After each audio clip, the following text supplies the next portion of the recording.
Abraham Lincoln ने America में विभाजन होने वाला था स्वीकार किया। मैं तो उस समय नहीं था, मैं तो आज़ादी के बाद की उत्पन्न हुआ हूँ, लेकिन नेताजी सुभाष चंद्र बोस अगर संयोग से होते और सरदार पटेल अगर पहले नंबर पर होते डिसीजन मेकिंग में, तो शायद वो बाकी चीज़ें स्वीकार करते, विभाजन स्वीकार करते।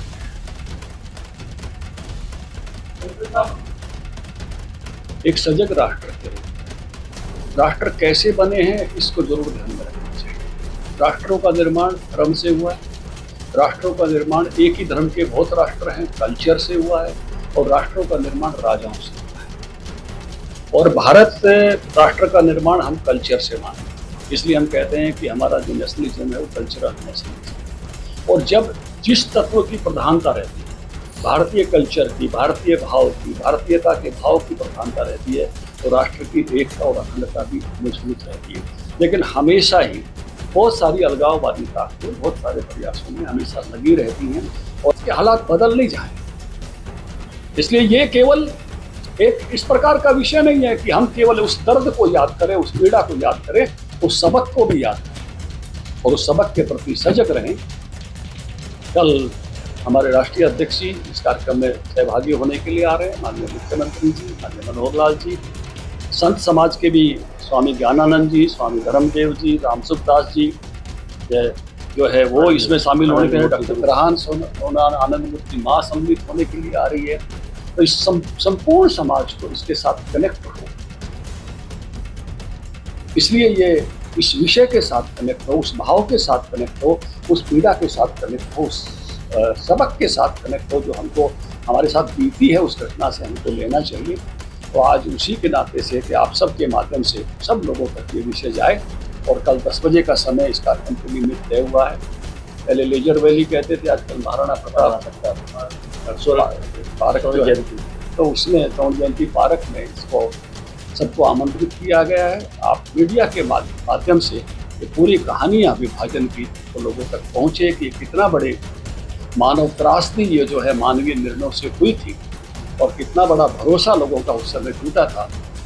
जरूर ये दर्द जो है वो सब तक पहुँचे और इसका सबक भी लोगों के दिमाग में, मानस में आए कि इस प्रकार की चैलेंज देश ने एक 80 साल पहले झेला है, जो वो कल बुलाए हैं जो उस समय 10 साल के थे, 12 साल के थे। कोई 1-2 शख्स ऐसे भी आ रहे हैं जो 20 साल के थे, जो इस बातों को समझ रहे थे उस समय क्या उनके परिजनों से, परिवारों के साथ बीती है। कितनी सारी फिल्में इस विषय को लेकर बनी हैं, कितनी कहानियाँ सीरीज चली हैं, किताबें लिखी गई हैं। हवा, गर्म हवा इसी पर बनी, तमस, अर्थ 1947, हे राम, गदर, पिंजर, भाग मिल्खा भाग में भी इसका हिस्सा है, मंटो, फ्रीडम एट मिडनाइट, ये सब फिल्में बनी इस पर सैकड़ों किताबें लिखी गई है देश में। ट्रेन टू पाकिस्तान, तमस, पिंजर, ये पुस्तकें भी हैं। फ्रीडम एट मिडनाइट पुस्तक है, उसी पर फिल्म बनी है।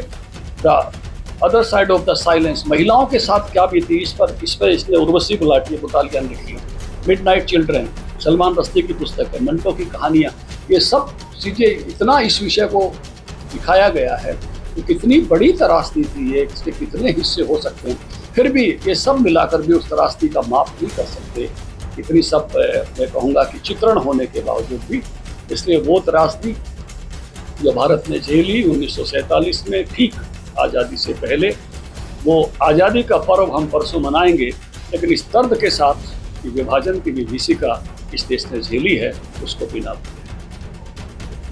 जैसा कि आपको विदित है, विभाजन विभीषिका ये शब्द हमारे माननीय प्रधानमंत्री श्रीमान नरेंद्र मोदी के मुखारबिंद से 15 अगस्त 2021 के दिन लाल किला की प्राचीर से निकला था, जिसने विस्थापित परिवार के जख्मों पे मरहम लगाने का काम किया।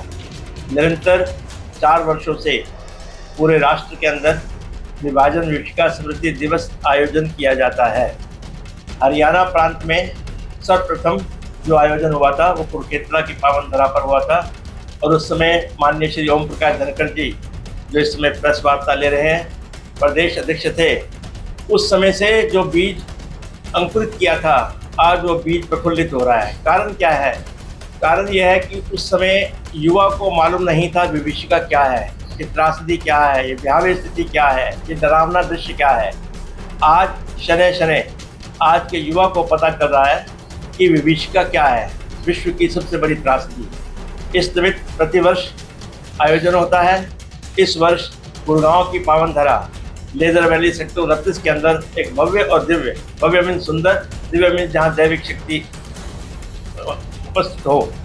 इस निमित्त माननीय मुख्यमंत्री जी हमारे मुख्य अतिथि के नाते और भाजपा के राष्ट्रीय अध्यक्ष और मनोहर लाल जी केंद्रीय मंत्री और प्रदेश अध्यक्ष, इन सबका मार्गदर्शन मिलने वाला है। पूरे 22 के 22 जिला से बहुत ही उत्साह के साथ, साहस के साथ लोग आ रहे हैं। युवा भी आ रहे हैं, वृद्ध भी आ रहे हैं।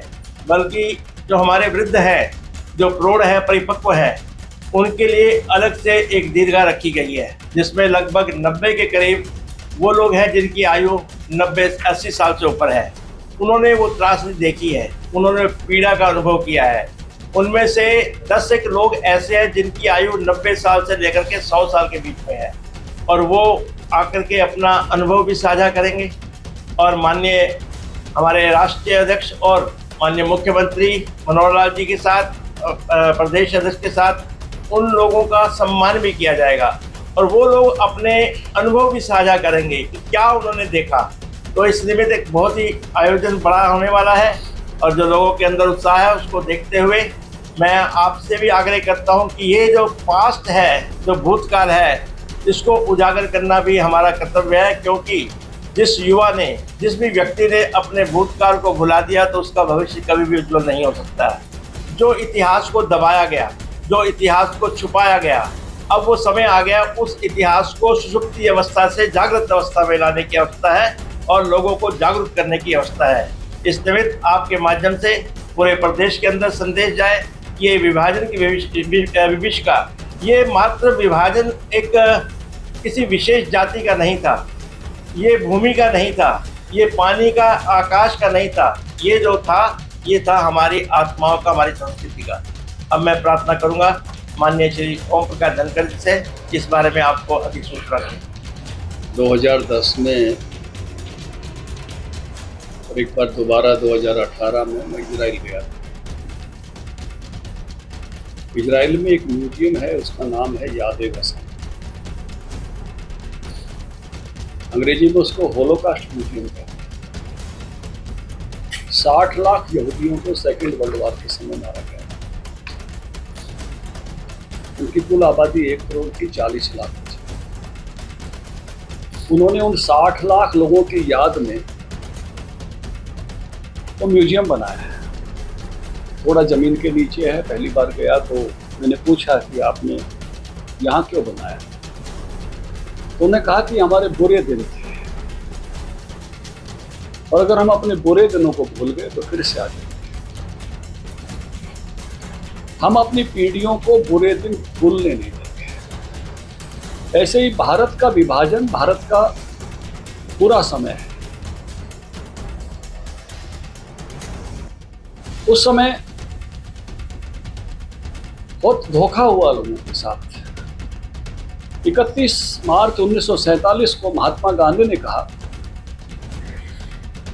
कि देश का विभाजन अगर होगा तो मेरी लाश पर होगा। लोगों को गांधी जी पर बहुत विश्वास था,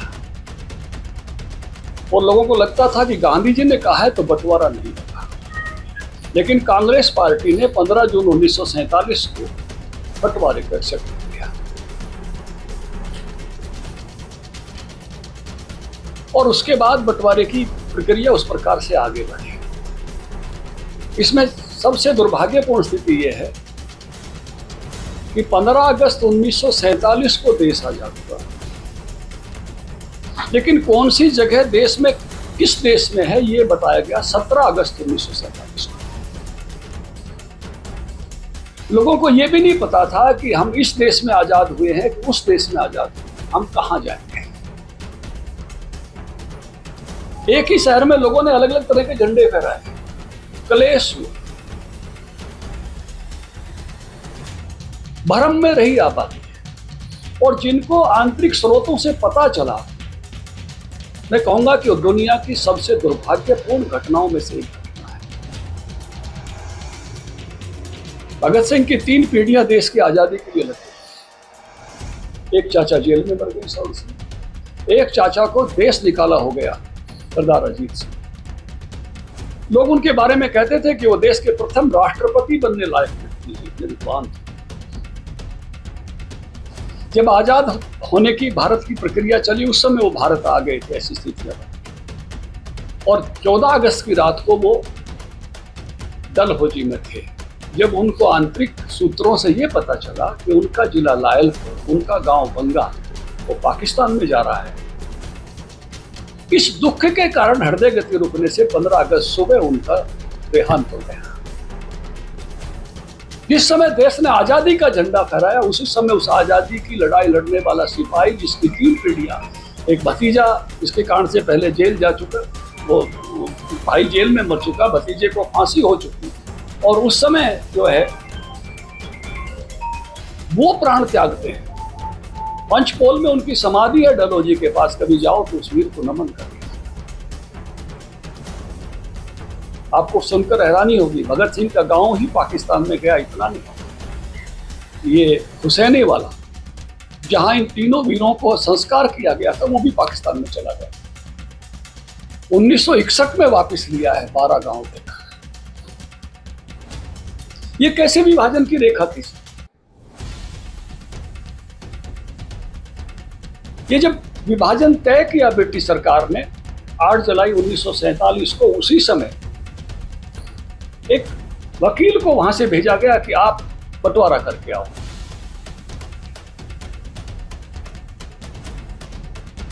रेडक्लिफ नाम था उनका, सीरियल रेडक्लिफ। वो उससे पहले कभी भारत नहीं आए। वो भारत की नक्शों को नहीं जानते थे, भारत की आबादी के स्वभाव को नहीं जानते थे, कल्चर को नहीं जानते थे। और उनको ये कहा गया कि 5 सप्ताह में आप भारत का विभाजन कर दो। 2 व्यक्ति उनके साथ लगाए गए, पंजाब से, बंगाल से, दोनों पक्षों से, कांग्रेस के रिप्रेजेंटेटिव और मुस्लिम लीग के रिप्रेजेंटेटिव, और उन्होंने 36 दिन में